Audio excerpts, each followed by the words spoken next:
You know who it is, your man, the horror flick, digger ditch, Super 6, Big Mitch.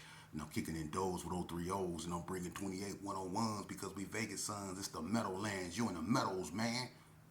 You already know what it is. Hubba dub. And I would flex on you. But it's windy out here today.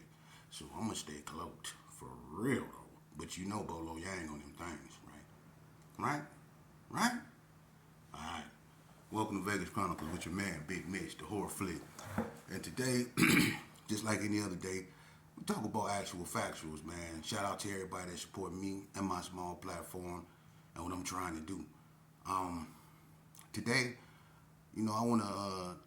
Somebody asked me a question, and I try my best to answer questions. You got a question about Vegas, especially these streets, and you want to know something? I speak on that, if I can. But anyway, today someone asked me, and I don't want to speak on them like that, but they asked me a question concerning the Rollin 60s of Vegas. They said, what's the difference, between the West Side 60s and the North Side 60s?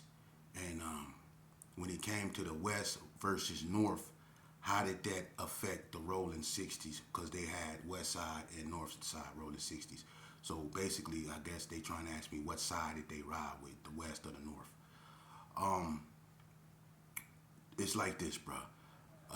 The 6-0s, when it came to the West versus North war, they wasn't in that.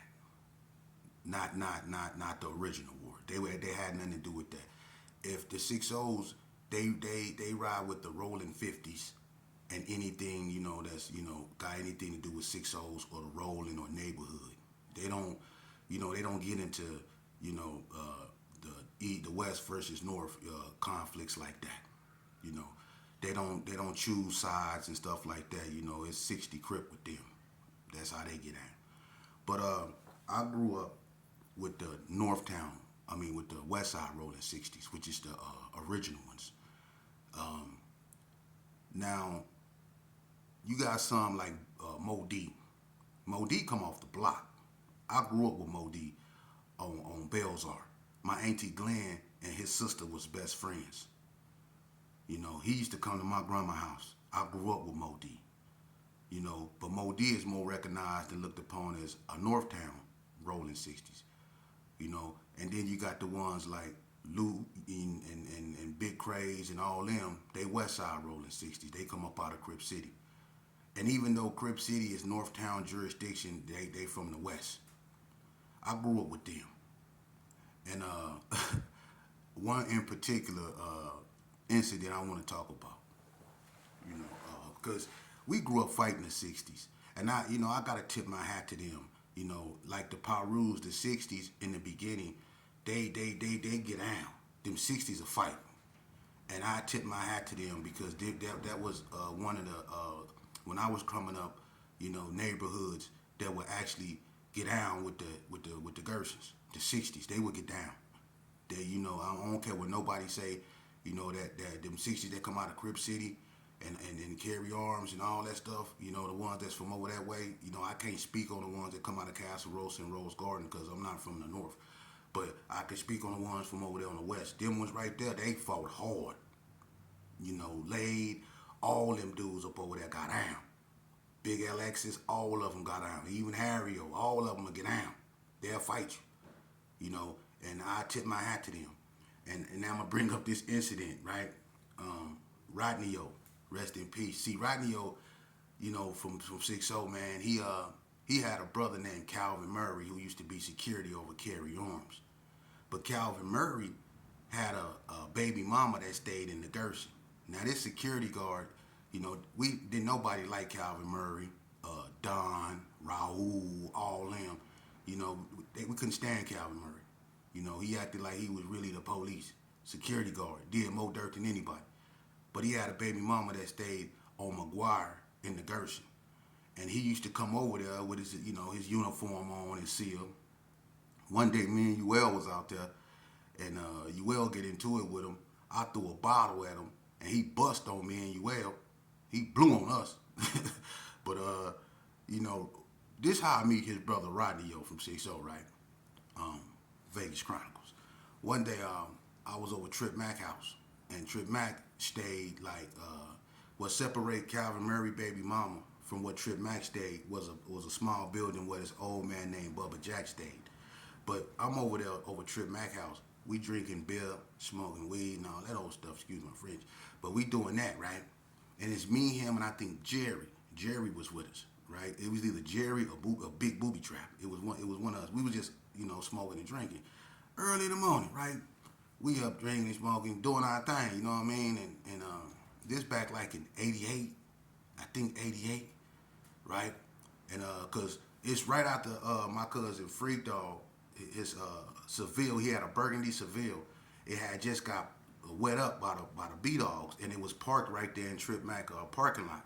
And we used to, sit on the car and drink and smoke off of it and stuff. So that's what we was doing. We was sitting on this burgundy Seville, and we was like facing where Calvin Murray baby mama house stayed, right?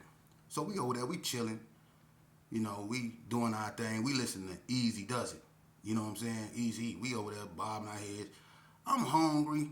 I've been drinking, you know what I'm saying? I've been smoking. I got cotton mouth. I'm hungry. I just want some summer sausages or some crackers or some potted meat or something. I'm hungry as one, right? So look, the door come open. It's early in the morning. It can't be no more than almost 9 o'clock in the morning, right? So the door to Calvin Murray baby mama out, the door come open, right? This dude come outside with no shirt on, but he got on some blue khakis, you know what I'm saying? And we looking at him, who the hell is that? You know what I'm saying? It's Rodney-O, but I didn't know who he was at this time.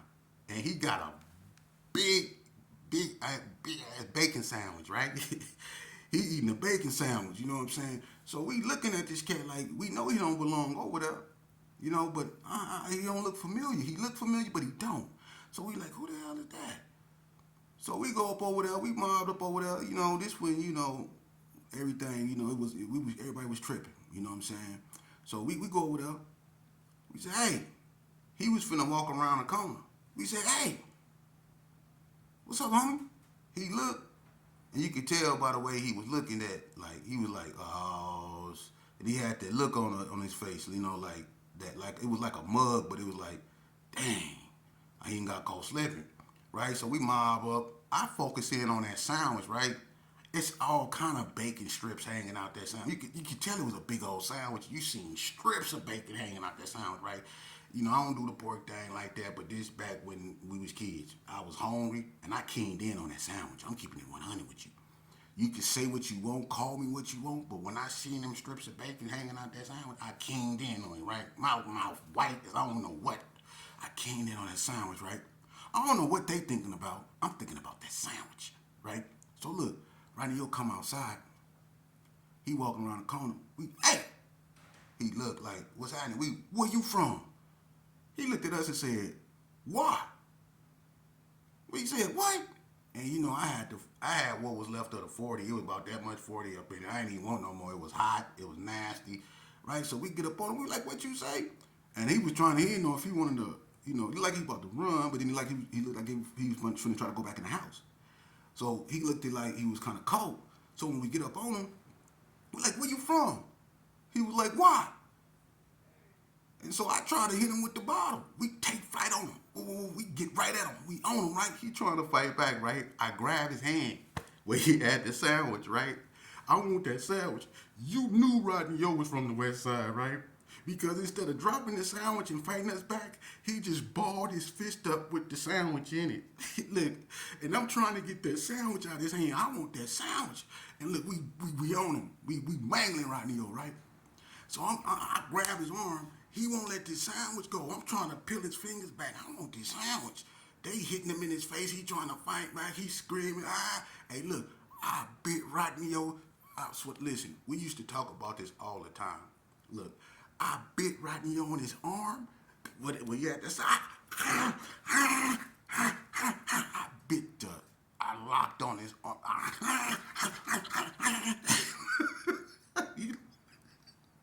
He wouldn't let that bacon. I had to have it. Look, we beat the brakes on Rodney-O right there, right?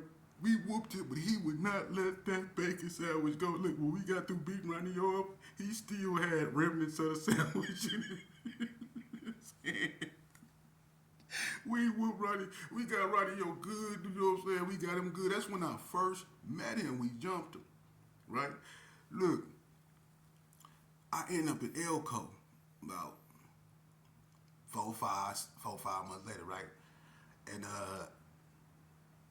this the second time I beat Roddy Yo. I'm in Elko. I'm in the math class, right? It's me, it's Crook, rest in peace from 60s. I don't know if y'all people don't remember Crook, man. Steve, that was my partner there, man. Steve was my partner, man. May he rest in peace. But man, it was me, Crook, and Rodney Yo ad came up there, right? Rodney Yo remember when we jumped him in the Gerson, right? So Rodney Yo came up to me in math class. He looked at me, he said, "You don't remember me?" I said, I'm sitting back like, what? Because I had been up to Elko. That was my second time in Elko when I met Rodney O. So I thought I was an OG. I looked up at Rodney O like I was a Don or something and said, what? He said, "You don't remember me?" I said, "Nah." And I put my head back down. He said, "Y'all jumped me in the Gerson." I looked up at him, I said, "So?" He fired. Me and Roddy Yo got to scrapping up in the math class up in Elko. And Crook was just sitting there. Crook didn't even jump in. He was just sitting there laughing because me and Roddy Yo was fighting hard. And the boy, he fired on me though. He hit me hard. The boy, we was scrapping like a motherfucker. Excuse my friend. We was scrapping up in that class, man. But one thing about the like I say, the 60s, it went back and forth, and I'm just keeping it real, I mean, the 60s, before things got out of the hand, man, we used to just fight, man. I'm keeping it real with you because a lot of us is family. And a lot of us grew up together. We went to Bonanza, man, with the dudes from Crib City, man, and, and Garside. You know what I'm saying? So, sometimes, we just, we see each other, and sometimes we get the best of them, and then sometimes they get the best of us, especially because, before, Donna Street came out, that's what it was about. It was less about fisticuffs.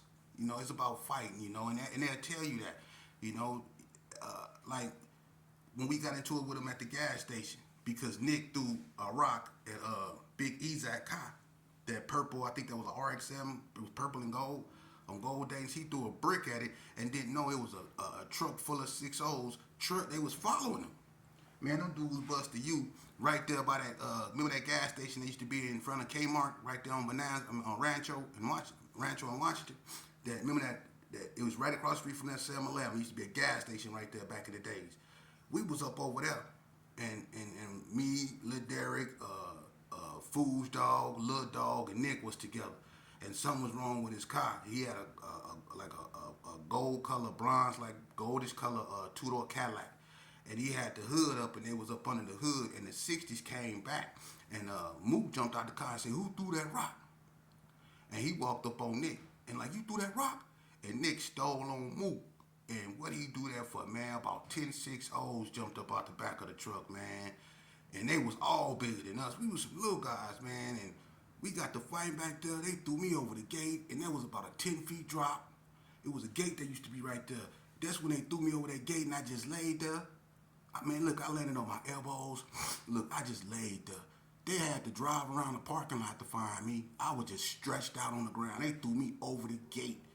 But that's how we was doing each other. We was just fighting, But, things eventually, as when the Donnas came out and they started tripping with the 60s, everything intensified. And it really, when the Gersons and the Donna Streets formed an alliance, it made, things between the Gersons and the 60s more, let's just say, aggressive. Because at first, we really, the 60s, I can have a, thing on me and he can have a thing on me. And it's been times when it was like that, when we both was armed, but we'll put our thing down and we'll get out and we'll fight. It's been many times that happened. I got down with Milo from 60 in the middle of West Street, and everybody was armed. But me and him had a head-up fight. We fought 2-3 times, and he went 0-3 against me. I put it on him. Did not Milo. I put something on you, boy. I put something on you. You win some, you lose some.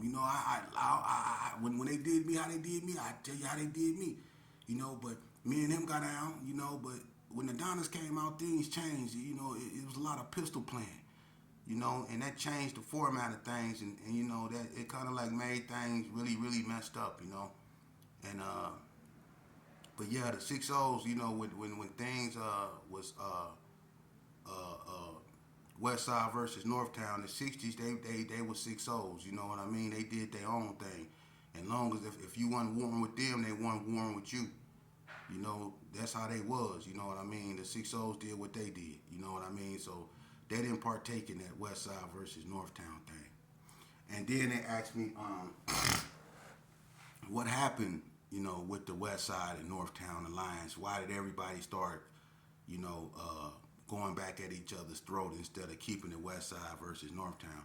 Well, the only thing I can say about that is internal strifes. You know, certain hoods from the north got into it with one another, and certain hoods on the west side that were allied got into it with one another, and it kind of like went back to, you know, basically every neighborhood for themselves, and the ones that had the original alliances kept them, and some were forever broken. But internal strifes is what is the reason why everything is the way it is. You know, internal strifes. You know, bust up cars and stuff like that. You know, so that's what happened with that. Now, and they also asked me a question of what we do to stop this. Well, the first thing we got to do is admit to ourselves that there's a problem.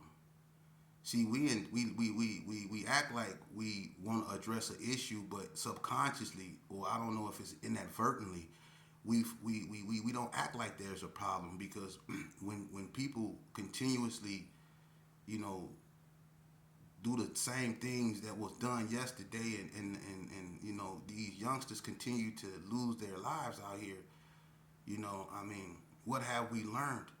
You know, we have to accept that there is a problem we created. We so focused on everything that's outwards, and we've totally neglected everything that's inwards. We got to get right within ourselves before we start looking outwards for any type of justice or any type of whatever. You know, we got to deal with the self injustice that we've, you know, unleashed on ourselves and in our own communities. We the reason why business have left our communities. It isn't because, you know, of a racial injustice system.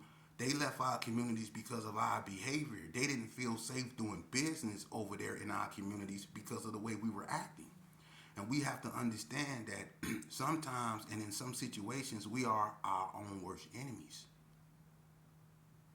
Just like when I was a gang member, I was my own worst enemies. I couldn't blame what I was going through on a racial injustice system. I couldn't blame what I was going through on another ethnicity. What I was going through and the decisions that I was making was sorely my own. I knew right from wrong. I chose to do wrong because I was angry. I had low self-esteem, you know? And a lot of us do. A lot of us grow up angry, walking around a clenched fist, just mad. And it might have something to do with what goes on in our household. It can have something to do with assortments of things, but we have to start dealing with those issues. You know, we got to correct what's going on in our house. You know, so when we let our kids go outside, they know how to conduct themselves in a proper manner. They know how to stay away from things that's not healthy for them, man. We need to deal with our inner demons before we start dealing with the outer ones. We need to clean up our own house before we go around telling everybody to clean up theirs. That's what I'm saying. You got YouTube platforms out here, and it's so many that pander to the desecration and the self-destruction of our own people. They get their numbers and algorithms up by putting out videos of little black boys unaliving little black boys, little brown boys unaliving little brown boys. They put out videos glamorizing this bull crap. But y'all busy worrying about other stuff. Y'all busy worrying about, musicians doing country music that's not in country. Y'all too busy worrying about what happened to this artist right here. Why is he missing? Why he ain't? I think they did something to him. Y'all all caught up into everything instead of what you should be caught up in, which is cleaning up your communities. Because you're losing them. You can't even say you have a community no more. Because all the power that we yielded, all the power that our great-grandmothers and great-grandmothers fought for us to have, we've let that go. We've watched that disappear. The legacy that they left behind, we tarnished it. We need to start addressing those issues. But we can't get people to talk to one another because they so used to talking at one another. We can't even sit down and have a decent conversation because people that I guess not too up here, they get to feeling insecure when people actually have ideas and they get to branding them as people who think they know too much. But if we leave it up to them, we'll never get nowhere. See, people got inferiority complexes, man, with their own people. They rather stand over you than stand next to you. I say this all the time, and I ain't gonna never stop saying this. They won't give you $2 to feed you, but they'll spend 20 to come watch you be buried. Oh yeah. They won't burn $2 worth of gas to take you home, which might save, your life. Getting you home out the streets. They won't do that. But they'll burn $20 worth of gas to come to the church where you being, That's the way it is now. That's crazy, huh?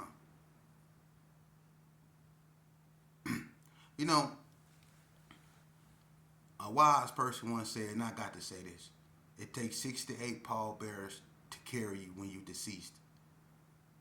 But imagine if you had 6 to 8 people uplifting you when you was alive. That's a trip, huh? As a former gangbanger man, and as a African American male, let me be the first to say, man, that until we recognize that the worst form of racism is self-racism, we go stay in a state of stagnation. I was one of the ones that caused the brutality. I was one of the ones that caused the destruction. I was the reason they formed gang units. But I'm willing to sit here and tell you, where the pieces go, because I know I'm the one that shattered the glass. I know where the pieces go. I know how to talk to the youth and not at them. I know what they're going through because I used to be young too, and I didn't have no understanding because I didn't have no self-esteem. I didn't know who I was, so I let people label me stuff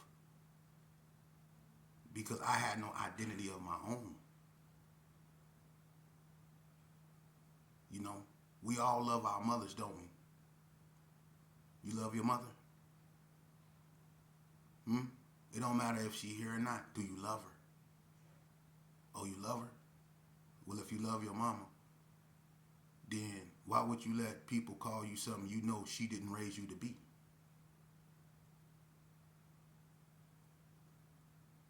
You know what your mama named you. So why would you let somebody else, or why would you even label yourself something other than what she brought you in this world to be? See? I didn't know who Terrell was, or who I'm not going to even say my first name, but I didn't know who Terrell was. I didn't know who that guy was. I was little sheep, a little dog, a little sheepdog. Then they started calling me demon, war demon. Some even call me Sheep Manson or Manson. Ain't that something, Manson? What kind of behavior was I displayed to be called such names like that? Can you imagine? See? But I wasn't Terrell. And by the way, let me introduce you. And I'm sorry I didn't. My name is Terrell. How you doing? This who my mama brought me in this world to be. How you doing? My name Terrell.